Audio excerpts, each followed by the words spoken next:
Hello, नमस्कार, good evening. स्वागत है आप सभी का biology by Sandeep Tandon YouTube education platform.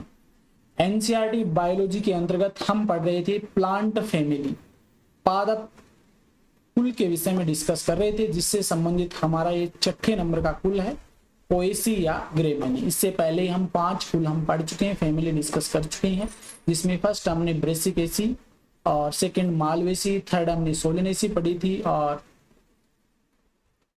चौथी हमने लिलियसी फैमिली पढ़ी थी। और कल के लेक्चर में हमने बात की थी सनफ्लावर फैमिली, जिसे हम कंपोजिटी कह देते हैं, उस फैमिली के विषय में हमने कल के लेक्चर में बात की थी। आज हम डिस्कस करने वाले हैं पोएसी या ग्रेमिनी कुल को डिस्कस करने वाले हैं, जिसे ग्रास फैमिली या घास कुल कहते हैं। एक क्लास लाइव होने वाली थी, लेकिन कुछ नेटवर्क की इश्यूज की वजह से नहीं हो पाई थी। लेकिन अभी शानदार तरीके से आपको एक नोट्स पैटर्न के माध्यम से यहाँ पर मैं एक रिकॉर्डेड वीडियो के माध्यम से समझाने का प्रयास करूंगा, तो लगातार जुड़े रहिए। तो शुरू करते हैं आज का हमारा जो लेक्चर है, पोएसी फैमिली या पोएसी कुल। इसे ग्रेमिनी भी कह देते हैं और इसे ग्रास कुल या घास कुल भी कहा जाता है। सिस्टमेटिक पोजीशन की हम बात करें तो ये क्लास या वर्ग की बात करें, एक बीजपत्री या मोनिकोटिलिडेंस के अंतर्गत आते हैं। श्रेणी यानी कि सीरीज, ब्लूमेसी सीरीज के अंतर्गत रखे गए। कुल हो जाएगा पोएसी या ग्रेमिनी। ये थोड़ा सा गलत टाइपिंग हो गया। तो इसके पोएसी कुल के विभेदात्मक लक्षणों की हम बात करें तो ये भारतीय पादपों में सबसे बड़ा कुल माना जाता है, सबसे बड़ा कुल माना जाता है। अब देखिए, इसमें मुख्य जो लक्षण आता है पुष्पक्रम। एक बार यहाँ पर इस स्ट्रक्चर के द्वारा पूरा का पूरा समझाने का प्रयास करता हूं मैं, उसके बाद में हम थ्योरी पे चलेंगे। पुष्पक्रम की हम बात करें तो इसमें जो पुष्पक्रम होता है वो स्पाइकिका का स्पाइक नामक पुष्पक्रम है, वो पाया जाता है पोएसी कुल के पादपों में। और इसमें देखिए, जो बीच वाला जो होता है, ये वाला आप यहाँ पर देख सकते हैं, जो रेड या दूसरा कलर ले लेते हैं, ये वाला, ये जो होता है जिसे हम पुष्प अक्ष कह देते हैं, इसको क्या कहा जाता है? इसे रेकिला कह देते हैं, रेकिला कहा जाता है, रेकिला। ठीक है, यहाँ पर भी साथ में बनाते हुए चलता हूं मैं। ये देखिए, ये मैंने बना दिया है, ये रेकिला हो जाएगा। इसके बाद में देखिए, यहाँ पर इसके ऊपर नीचे की ओर आपको 2 ग्लूम देखने को मिलते हैं, जिसे एम्प्टी ग्लूम कहा जाता है। इसे हम हिंदी में खाली तुस कह देते हैं, खाली तुस कहा जाता है। ठीक है, ये होता है अपर ग्लूम और ये हो जाएगा लोअर ग्लूम। ठीक है, इस अपर ग्लूम और लोअर ग्लूम या फिर खाली तुस के ऊपर की ओर 2 ग्लूम पाए जाते हैं, एक अधोवर्ती होता है, एक ऊर्ध्ववर्ती होता है। जो अधोवर्ती होता है उसे लेमा कह देते हैं। अधोवर्ती जो ग्लूम होता है, जो कि एक उर्वर या फर्टाइल ब्रैकेट जिसे कहा जाता है, इसे हम क्या कहते हैं? लेमा कह देते हैं। और जो ऊर्ध्ववर्ती होता है, इसे पेलिया कहा जाता है। तो हम इसी की बात करेंगे। एक तो ये ग्लूम होता है, ठीक है, इसे हम क्या कहते हैं? अपर ग्लूम। और एक इसके नीचे की ओर होता है, ये आपका लोअर ग्लूम हो जाएगा। ये कलर दूसरे ले लेते हैं।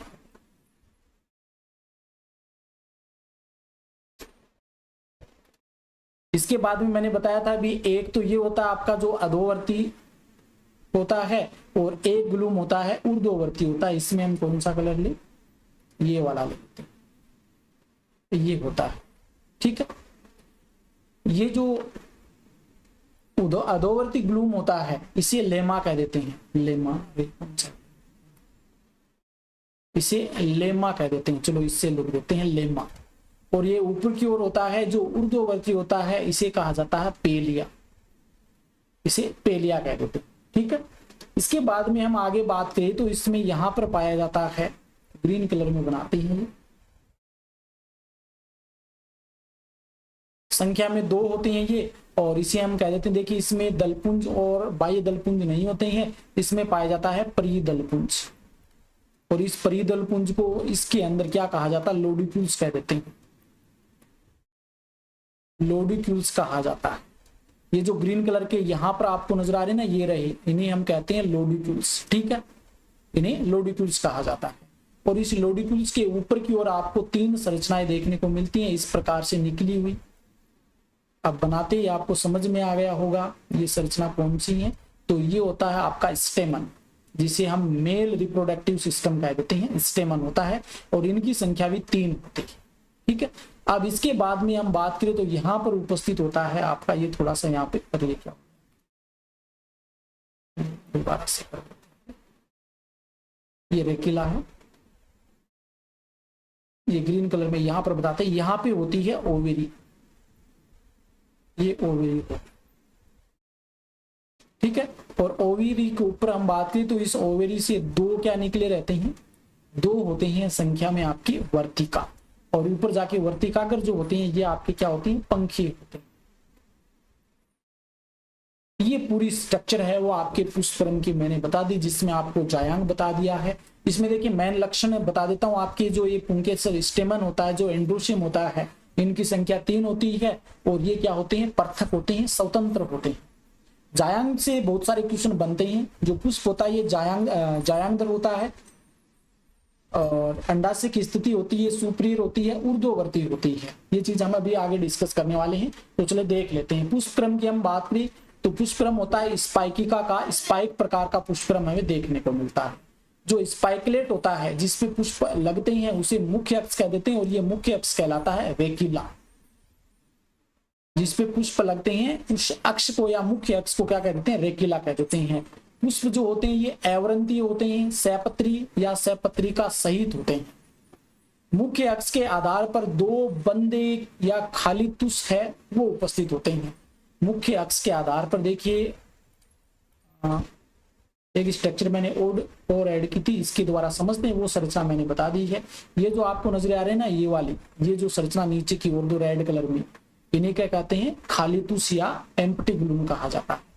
बंदे तुष स्टेराइल ग्लूम के ऊपर ऊर्ध्ववर्ती और अधोवर्ती पेलिया पाए जाते हैं। स्टेराइल ग्लूम या बंदे जो तुष होता है इसके ऊपर ऊर्ध्ववर्ती या अधोवर्ती पेलिया पाई जाती है। जो अधोवर्ती पेलिया होती है उसे उर्वर सैपत्र या फर्टाइल ब्रैकेट कह देते हैं। इसे उर्वर तुष या फर्टाइल ग्लूम या लेमा कहा जाता है। ये देखिए कौन सा है, और ये रोमिल या कंट की शूल का निर्माण करता है। देखिए यहाँ पर थोड़ा सा समझने का प्रयास करना। ये हमने दोनों ग्लूम की बात कर ली। इसके ऊपर अधोवर्ती रूप से हम बात करें, यानी कि अधोवर्ती जो ग्लूम होता है ये वाला जो रेड कलर में आप देख रहे हैं, और ये आगे क्या करता है, कंटे का निर्माण करता है, और इसे लेमा कह देते हैं, ठीक है। और ऊर्ध्ववर्ती जो होता है, ये जो ग्रीन कलर में नजर आ रहा है आपको, इसे पेलिया कहा जाता है, जो ऊर्ध्ववर्ती होता है। ऊर्ध्ववर्ती जो होता है ये आकारिक रूप से एक सैपत्रिका होती है, इसे पेलिया कह देते हैं, ठीक है, ये याद रखिए। अब देखिए पुष्प के सामान्य लक्षण की हम बात करें तो सैपत्री होता है, सैपत्रिका युक्त होते हैं या सैपत्रिका भी उपस्थित होती है। द्विलिंगी होता है, मेल और फीमेल दोनों रिप्रोडक्टिव ऑर्गन पाए जाते हैं। जिया और जो कोएक्स नामक पादप है इनके पुष्प एक लिंगी होते हैं, या तो मेल होगा या फीमेल, दोनों में से एक होता है। जायांगदर यानी कि हाइपोगाइनस प्रकार का पुष्प होता है। ये देखिए हाइपोगाइनस या जायांगदर क्यों कहते हैं, ये कंडीशन इसमें देखने को मिलती है, हाइपोगाइनस फ्लोवर। इसमें जितने भी पुष्प के जो अंग होते हैं वो सभी पुष्प के जो अंग या चक्कर जो होते हैं ये सभी आपके अंडा से जो ओवेरी होती है उस ओवेरी के नीचे से निकलते हैं। यहाँ पर आप देख भी सकते हैं, ये आपका स्टेमन हो गया, ये दलपुंज हो गया, ये बाह्य दलपुंज हो गया। तो जितने भी चक्कर होते हैं वो सभी चक्कर आपके अंडाशय के नीचे से विकसित होते हैं, नीचे से निकलते हैं, वो कंडीशन कहलाती है हाइपोगाइनस फ्लोवर। और इसमें जो ओवेरी की स्थिति होती है ये याद रख लेना, ये इंपॉर्टेंट है। ओवेरी की स्थिति होती है ऊर्ध्ववर्ती,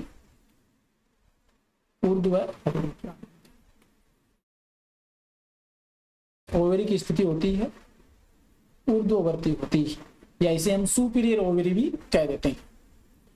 ये जो पुष्प होता है तृतीय होता है, ट्राइमेरस होता है। देखिए ये कंडीशन देखने को मिलती है, ठीक है। एक व्यास सम्मित या असम्मित प्रकार के पुष्प इसमें देखने को मिलते हैं, असम्मित। तो ये पुष्प से संबंधित इंपॉर्टेंट कैरेक्टर हैं जो आपको ध्यान में रखने हैं। अब बात कर लेते हैं परिदल पुंज या पेरियांत की, जो मैं पहले ही डिस्कस कर चुका हूं। परिदल पुंज की संख्या जो होती है, इनमें संख्या परिदल की होती है 2, स्वतंत्र होते हैं, झिल्ली नुमा होते हैं, और इन्हें क्या कहते हैं, लोडिक्यूल्स कह देते हैं। ये इंपॉर्टेंट है, लोडिक्यूल्स कहा जाता है, ये याद रख लेना। और विन्यास कौन सा होता है, क्यूइनक्यूंशियल प्रकार का विन्यास देखने को मिलता है। जैसे वैसे तो 2 ही होते हैं, तो 2 में हम विन्यास वैसे सामान्यतः हम नहीं पता कर सकते, लेकिन ये आपकी बुक के अंदर मिल जाएगा। क्यूइनक्यूंशियल प्रकार का विन्यास वो देखने को मिलता है। अब देखिए अभी जो स्ट्रक्चर बताई थी इसमें आप देखिए इस चीज को, ये जो आपको नजर आ रही है ग्रीन कलर में, इनको कह देते हैं लोडिक्यूल्स। लोडिक्यूल्स या फिर इन्हें हम परिदल पुंज कह देते हैं, जिनकी संख्या 2 होती है। ये आपका परिदल पुंज हो गया। अब बात करते हैं पुंमंग की, एंड्रोशियम की बात करते हैं। इनकी संख्या 3 होती है और ये स्वतंत्र होते हैं, पॉलीएंड्रस प्रकार के, मुक्त दली होती हैं, वर्सेटाइल होते हैं। एक बार तो इस चित्र में देख लेना, 1 2 और 3 संख्या में कितने 3 हो गए और आपस में क्या है, ये स्वतंत्र रूप से होते हैं।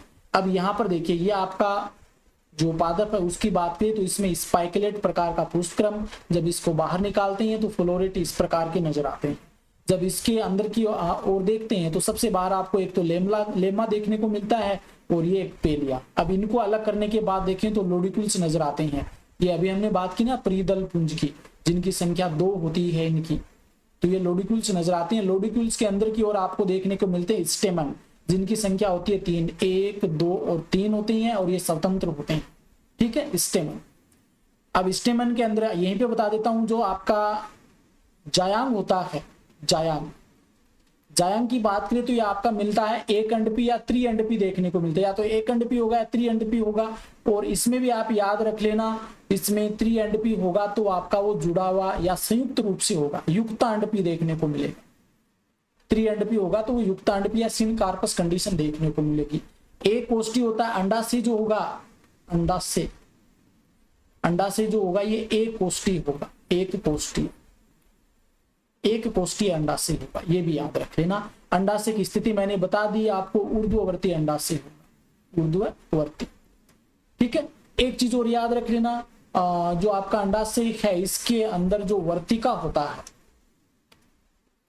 वर्तिका, अंडाशय की जो अंदर वर्तिका होती है जिसे हम स्टाइल कह देते हैं, इस स्टाइल की संख्या कितनी होती है, 2 होती है। अब वर्तिकाग्र की हम बात करें तो वर्तिकाग्र कितने होंगे, तो वर्तिकाग्र होते तो 2 हैं, लेकिन ये कैसे होती है, पंखी होते हैं, पंखी फेदरी होते हैं। ये चीज यहाँ पर हम समझ लेते हैं। देखिए ये आपको ग्रीन कलर में नजर आ रही है, क्या हो जाएगी, आपकी ओवेरी हो जाएगी, ओवेरी। ठीक है, कैसी होती है ओवेरी, एक कोष्ठी होती है, ऊर्ध्ववर्ती स्थिति होती है। और जायांग पूछे तो आपको एक अंडपी या त्रिअंडपी होता है और युक्तांडपी होता है, सिनकार्पस होता है। इसका जो वर्तिका की बात करें तो 2 होती है संख्या में। और वर्तिका का देखिए यहाँ पर ये किस प्रकार से आप देख सकते हैं, ये कैसा होता है, पंखी होता है या फेदरी होता है। तो ये चीज आपको समझ में आ गई होगी। बीजांड न्यास की ओर बात कर लेते हैं। अभी आगे देखिए ये चीज हम यहाँ पे पढ़ने वाले हैं। जायांग, इसमें एक अंडपी या त्रिअंडपी आपको क्या देखने को मिलती है, गायनुशियम, मोनोकार्पुलरी या ट्राइकार्पुलरी। युक्तांडपी सिनकार्पस होते हैं। एक कोष्ठी यूनिलोक्यूलर, वर्तिका 2 होती हैं और वर्तिकाग्र कैसे, पंखदार होते हैं। अंडाशय की स्थिति ऊर्ध्ववर्ती होती है। बीजांड न्यास आपको ध्यान में रख लेना है, ये स्तंभीय नहीं होता, ये आधारीय होता है, आधारीय होता है, आधारीय। बेसल प्लेसेंटेशन देखने को मिलता है। अब देखिए ये चीजें आपको समझा चुका हूं, बेसल प्लेसेंटेशन समझा देता हूं। ये देखिए इसके आधार से, ये मान लीजिए यहाँ पर तो सीड बन गया, लेकिन जब बीजांड की स्थिति में होगा, ओवल की स्थिति में, तो भी इस प्रकार से ही लगा हुआ मिलेगा। तो आधार से लगा हुआ मिलता है, तो इसे हम क्या कहते हैं, आधारीय बीजांड न्यास कह देते हैं, बेसल प्लेसेंटेशन कह देते हैं। तो ये आपका जायांग यहाँ पे कंप्लीट होता है। फल की हम बात करें तो कैरियोप्सिस प्रकार का फल यहाँ पे देखने को मिलता है, ये देख सकते हैं कैरियोप्सिस फल। बीज है ये भ्रूणपोषी होता है, एंडोस्पर्मिक होता है। और पुष्प सूत्र की हम बात करें तो पुष्प सूत्र यहाँ पर समझ लीजिए, ब्रेक बीआर का मतलब क्या होता है, सहपत्र युक्त होता है। और इस साइन का मतलब हो जाएगा ये असम्मित प्रकार के पुष्प होते हैं, असम्मित। द्विलिंगी होता है, मेल और फीमेल रिप्रोडक्टिव ऑर्गन दोनों ही होते हैं। और परिदल पुंज या फिर हम लोडिक्यूल्स की संख्या की बात करें तो 2 होते हैं। ठीक है, लोडिक्यूल्स जो होते हैं। एंड्रोशियम की हम बात करें तो एंड्रोशियम या फिर स्टेमन पुंकेसर की बात में या तो 3 होंगे या 6, ये दोनों ही कंडीशन देखने को मिलती है, लेकिन अधिकांशतया 3 होते हैं। गायनोशियम की स्थिति के अंदर 2 देखने को मिलते हैं, एक तो 1 होता है गायनोशियम, और स्थिति की हम बात करें तो ये कैसा होता है, ऊर्ध्ववर्ती होता है। या फिर गायनोशियम कितने 3 होंगे, और 3 होंगे तो युक्तांडपी होंगी, सिनकार्पस होंगी, और अंडाशय की स्थिति ऊर्ध्ववर्ती होगी। ये आप चीज यहाँ पे समझ सकते हैं। तो ये होता है पुष्प सूत्र पोएसी कुल की हम बात करें तो। इसका फॉर्मूला है, ये मैंने यहाँ पे ऐड किया, ये देख सकते हैं। ये आपका रेकिला हो जाएगा, और ये जो यहाँ पे दिखाया गया है ये आपका ग्लूम हो जाएगा, और यहाँ पर ये जो आपको दिखाई दे रहे ये आपके पेलिया हो जाएंगे, पेलिया। ठीक है, अंदर की ओर जाते हैं, एक तो ये और एक ये और एक ये, 3 ये आपकी क्या है, ये आपके स्टेमन हो जाएंगे। ठीक है, संख्या में 3 होते हैं स्टेमन। और ये ग्रीन कलर में 2 नजर आ रहे हैं, ये आपके हो जाएंगे लोडिक्यूल्स, या इसे हम क्या कह देते हैं, परिधल पुंज कह देते हैं। अंदर जाएंगे तो आपको क्या देखने को मिलेंगे, फीमेल रिप्रोडक्टिव ऑर्गन जिसमें आपका जायंग होता है। जायंग के अंदर स्थिति की हम बात करें तो एक अंडपी या त्रिअंडपी, और इसमें जो अंडाशय होता है वो ऊर्ध्ववर्ती होता है, एक कोष्ठी होता है। बीजांडन्यास की बात करें तो वो कैसा होता है, बीजांडन्यास आधारीय होता है, बेसल प्लेसेंटेशन होता है। ठीक है, ये चीज आपको ध्यान में रखनी है। तो इस प्रकार से आपकी जो पोएसी या ग्रेमेनिकुल है वो यहाँ पर कंप्लीट होता है। मैंने अच्छे से 2-3 बार रिपीट करके आपको अच्छे से समझा दिया है। आर्थिक महत्व की हम बात करें तो सजावटी पौधों के रूप में हम साइनेडोन डेक्टाइलोन जिसे दूब कह देते हैं, जो गार्डन वगैरह में हमें काम लेते हैं। अनाज के अंदर आपका एविना सेटाइवा जिसे जई है, एल्यूसिन कोरेसिना रागी, हार्डियम वल्गेर जो सबसे प्राचीनतम फसल मानी जाती है, ओराइजा सेटाइवा चावल, पेनिसिटम टाइफोइडस बाजरा, सिकेल सीरियल राई, सोरगम वल्गेर ज्वार, ट्रिटिकम एस्टिवम गेहूं और जियामेज मक्का, ये अनाज के रूप में काम में ले जाने वाली फसल है। शर्करा यानी कि शुगर किससे प्राप्त होती है, तो सेकेरम ऑफिसिनेरम जिसे गन्ना कह देते हैं ना, शुगर कहने, इससे प्राप्त होती है।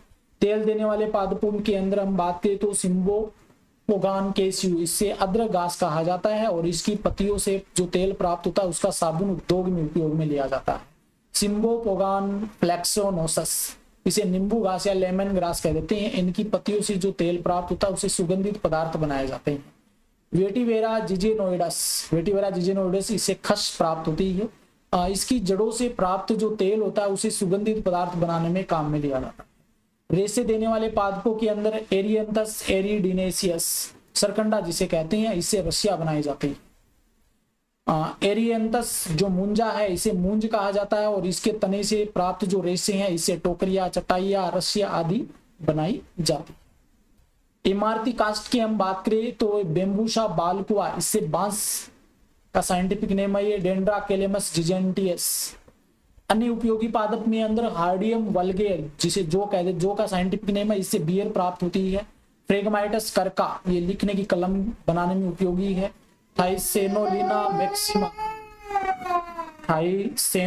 मैक्सिमा, इसे झाड़ू बनाने में प्रयुक्त होता है।